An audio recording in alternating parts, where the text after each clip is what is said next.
walked over international lines towards war crimes. But in a way, haven't we done the same thing by going into other parts of the country and doing the exact same thing? The only difference is, okay, listen to me, that whenever we hit a school or we hit something that we wasn't aiming towards, being more strategic as far as a surgery type bombing, we was man enough to stand up and say, we're sorry, we didn't mean that. We didn't intend to do that. Okay? Kind of like what went on whenever they was leaving Afghanistan, and after everybody left, they wound up bombing somebody over there, and it killed 7 or 8 or 10 families. Well, our military force immediately stood up and said, we did not intend to do that. They apologized, and they offered some sort of retribution. Yes, because of that. Well, what does President Putin do after he gets through seeing a school get blowed up or a hospital get blowed up or whatever? He gets on TV and talks about how proud he is about his soldiers and how good of a job that they're doing. You see the difference between towards what we do versus what he's doing right now? And there's no doubt, it should probably be looked upon as being a domestic squabble. Because at one time Ukraine used to be Russia. That would be like if Texas seceded away from America and decided that they was going to be their own independent country, California. And then one day we decided to take it back over. Well, we wouldn't want somebody stepping into our business. Okay, you answered your own question. Would we? If we was to go back in there in Texas and invade those people's lives, because it would be more of a domestic family dispute, wouldn't it? But no, see, here's this is what they're scared of. They're scared that if he's willing to blow up schools, if he's willing to blow up hospitals, which is basically on the same mental frame mind as Saudi Arabia or some of those other terrorist groups over there, that if he's willing to do that and not offer any type of apology, that means after he gets through with Ukraine, he's going to keep going, because at one time all them other countries around Ukraine used to also be Russia. That's true.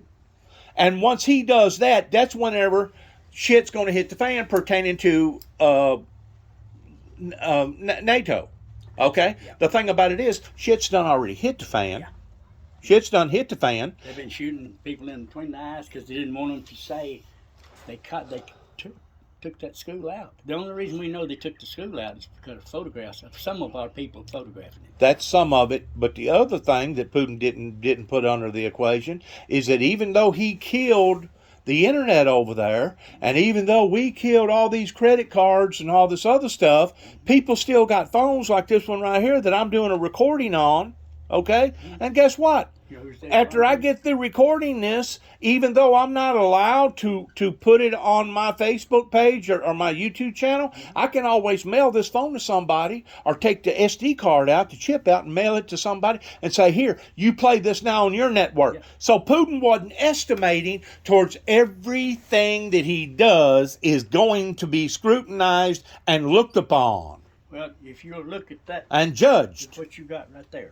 You look at what you got right there. There's no way that he can do this and think that the world ain't going to know what's going on. It don't matter if he's gassing them. It don't matter if he's shooting them between the eyes. Don't matter if he's bombing them. We're going to know what's going on. There's too much technology out there for us not to know.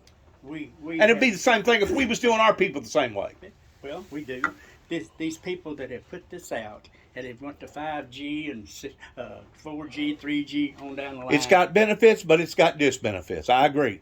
They bring everything into focus, and whatever you put on here will be out there, and they can get it from you, and they can put this on your record. Sure they can. Anybody can swipe it because it goes up into the satellite, and once it gets up into the satellite, it can have access.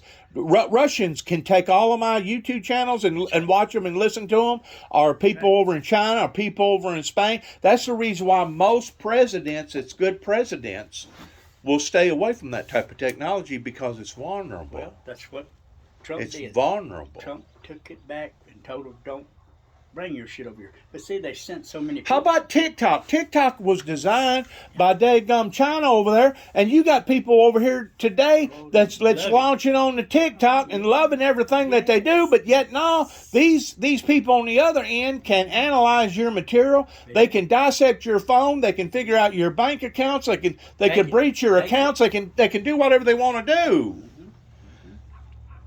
I personally believe that this technology that we thought was our savior whenever the internet first come out, We are doomed if it goes further. I personally think it's kind of like the Trojan horse. Yeah. The very thing that we thought was our blessing is actually going to turn out to be our very curse, because they're going to know every detail about everything that we're saying and doing over here, regardless whether we want them to or not. Well, that's just like I said. It's a spy. You basically got an onboard spy right here, and you're giving out information every day towards what you like or what you don't like or what you're involved in. Okay. Went today and checked out on some ammunition. Ammunition is expensive. You can't find it. It's going downhill and you won't find it. That's probably right. It is so. Go to Walmart's. Look at the shelves in there, the ammunition. Even 22s we used to get for nothing. A little old pack of them, like it's 100 of them or 200 for $1.50 at the most. What are they now? About $29. For 22s? Yes. Well, anyways, let's get back to what we was talking about. But it all is coming to that situation to where they want to control the United States of America. We're already And being controlled. Well, we I got think whenever President Kennedy got assassinated in Yep. 1963, Yep. I think from then on our politicians have started selling us downstream. Well, you're probably right. And do you not think that he was killed for a reason? Wasn't this? I think it was a domestic problem. It was It was in a our domestic government. problem within our government of somebody disagreeing with somebody. Who took over right after that, and who led us on astray then? Johnson. Well, I didn't much care for him at all. He ran in there. He ran in too fast. A matter of fact, he may have actually been the very one that masterminded all that. I don't know. I think so. But see, I heard that there was a group of CIA officers. Sure. That one group was out to get Kennedy, and the other group was out to save Kennedy, and they both wound up down there at Dallas on the same day. well, you see what happened. You see what happened to Trump on this other deal. How many of those down? It's power, man. Big, powerful people. Right. We want to call those people over in Russia oligarchs, right? Because the word oligarch is a title. Well, guess what? You got oligarchs all over the freaking world. Yep. They resonate, or they dominate in different areas and use different formats, just like the cartel dealers down there in Mexico and South America. They don't call them oligarchs. What do they call them? Cartel dealers. That's right. Cartel drug lords, okay? And they basically manipulate their people, and if you don't do what you're supposed to do, Cut your head off. well, Shoot you. Whatever. they'll have you eliminated. That's what it is. And the same thing happens in China. The same thing happens in all these other different countries towards how that the powerful is controlling. You got the 1%ers that's controlling the 99%ers. Me and you are the 99%ers, okay? It's 1,000 wonders that they ain't already done shut me down and taken my platform and done something with it, because I put out a lot of crucial information towards basically romping and stomping on our politicians and romping and stomping on our preachers, because I know what took place in the late 1980s with the Ronald Reagan and Bush administration that wasn't handled properly, because all these people around here decided, well, Juby is crazy. Juby is a madman. Juby's got problems. We're supposed to feel sorry for Bobby Jackson's boy, Juby. We're supposed to pity him. Okay? So they didn't pay any attention to my message. They didn't get in behind the Windmill Ministries missions, okay? Because they thought that it was a hoax. They thought that I was some sort of a joker. They thought that I was doing it for some sort of